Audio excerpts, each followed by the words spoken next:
एक क्वेश्चन, अगर मैं आपसे पूछूं कि आपने पिछले 2 महीनों में कितने मॉक्स दिए होंगे, समवेयर अराउंड 10 to 15, और स्कोर भी कहीं ना कहीं 67, 66, 64, बेसिकली 2 नंबर ऊपर या 3 नंबर नीचे, समथिंग अराउंड लाइक दैट।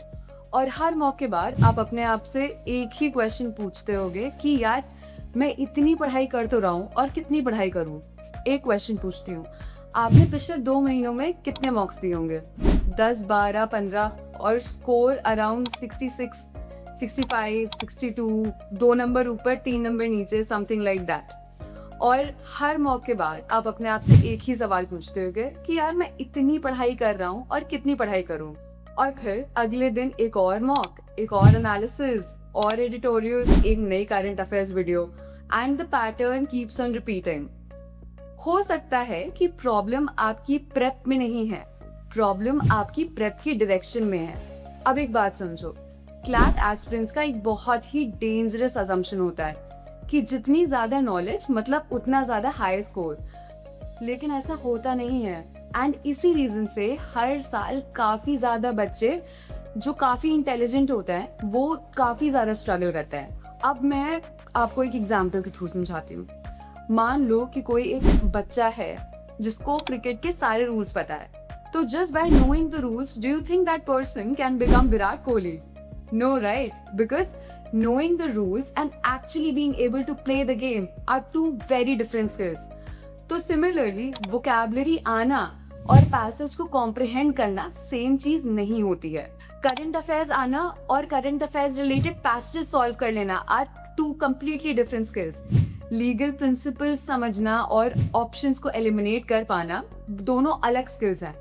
अब ये चीज समझो कि क्लैट में नॉलेज सिर्फ तुम्हारी रॉ मटेरियल है, स्कोर्स आपके स्किल्स से आएंगे। अब आते हैं सबसे डेंजरस फेज से, जिससे ऑलमोस्ट हर एक स्टूडेंट गो थ्रू करता है, जहां वो रोज पढ़ाई कर रहा होता है, रोज मॉक्स दे रहा होता है, बट उसके स्कोर्स कहीं ना कहीं स्टैग्नेट हो जाते हैं।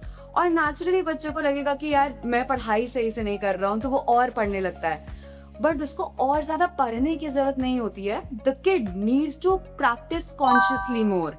उसको कॉन्शियसली प्रैक्टिस करने की जरूरत होती है। अब मैं तुम्हें बताती हूँ कि बच्चे यूजुअली मॉक्स एनालाइज कैसे करते हैं। उन्होंने मॉक दिया, बंद किया, स्कोर्स देखे और करेक्ट आंसर्स देखे, रॉन्ग आंसर्स के एक्सप्लेनेशन देखे, उन्हें टिक किया और बंद कर दिया। अब अगर तुम ऐसे मॉक्स एनालाइज कर रहे हो तो ऑनेस्टली तुमने मॉक कभी भी एनालाइज किया ही नहीं है। अब हर रॉन्ग आंसर के पीछे कोई ना कोई वजह होती है, बट वो वजह हमेशा नॉलेज नहीं होती है।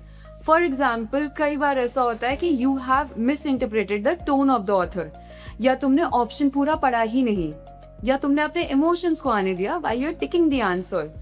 हो सकता है कि तुमने अपने आउटसाइड नॉलेज को यूज किया हो। सो क्वेश्चन तुम्हारा गलत नहीं हुआ है, गलत यहाँ पे तुम्हारी थिंकिंग हुई है। अब ये लाइन याद रखो, CLAT is not a knowledge exam, CLAT is a thinking exam.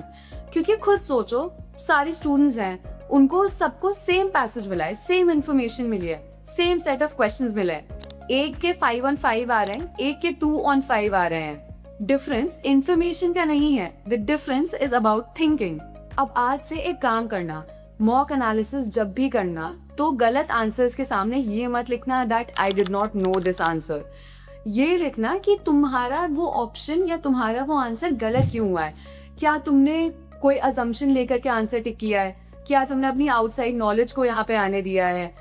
And trust me, अगर तुम ये एक चीज करने लगो consistently with your mocks, I am telling you, you will be able to start recognising your patterns कि तुम्हारे answers actually गलत हो क्यों रहे हैं। और अगली वीडियो में we will talk about why smart students often choose wrong answers. क्योंकि बहुत बार प्रॉब्लम नॉलेज नहीं होती है, बहुत बार प्रॉब्लम सिर्फ और सिर्फ इनएबिलिटी होती है ट्रैप ऑप्शंस को आइडेंटिफाई करने की।